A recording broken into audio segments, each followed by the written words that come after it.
Bom, você viu aí as imagens da Via Sacra com o Papa Francisco. Os vídeos que foram apresentados foram feitos pela Ajuda à Igreja que Sofre. Por isso está aqui comigo no nosso estúdio o Bruno Redígulo, que é da Ajuda à Igreja que Sofre, e ele vai contar para a gente um pouquinho sobre essa questão dos perseguidos cristãos, né, Bruno? A gente aqui no Brasil, a gente não sabe o que é ser perseguido de fato por professar a fé cristã, né? Boa noite. Boa noite. É verdade porque, graças a Deus, nós não temos esse problema no Brasil ainda. Se Deus quiser, não teremos.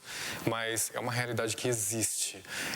Perseguido cristão, perseguido religioso, é aquele que não pode professar sua fé. Ele não pode ser pego, isso exclusivo no Oriente Médio, rezando um Pai Nosso.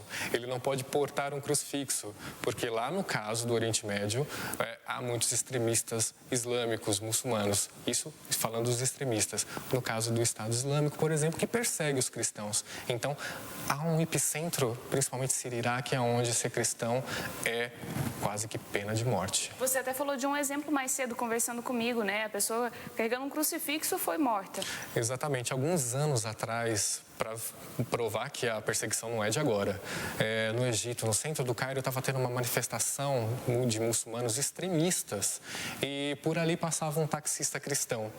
Esse taxista estava ganhando a sua vida para levar o sustento para sua casa e, como demonstração da sua fé, ele tinha um crucifixo no seu retrovisor. Ele passou no meio da manifestação, foi visto por um integrante da manifestação, foi feito aquele alarde, cercaram o carro, tiraram ele para fora, espancaram até a morte e no final ainda decapitaram ele. Tudo por conta de um crucifixo no retrovisor. É um drama que a gente não conhece de fato aqui no Brasil, né? E quais são as consequências dessas pessoas que fogem do país de origem porque não querem mais ser perseguidas, elas querem professar a sua fé. Elas largam tudo, né? A família, a casa, a história de vida, né? Exatamente. A gente sabe pelos projetos da Ajuda à Igreja que Sofre que quando esses perseguidos chegam no centro de refugiado, eles não portam mais nenhum bem, porque deixaram tudo para trás. Deixaram tudo.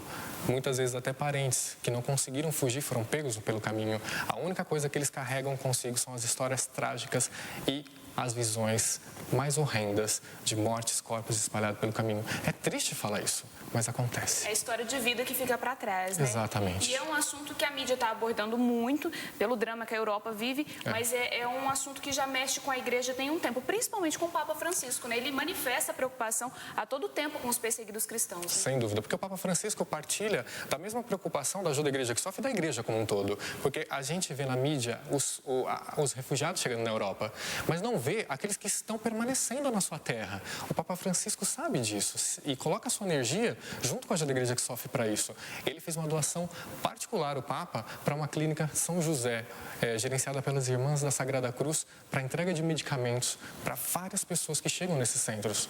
É muito bonito.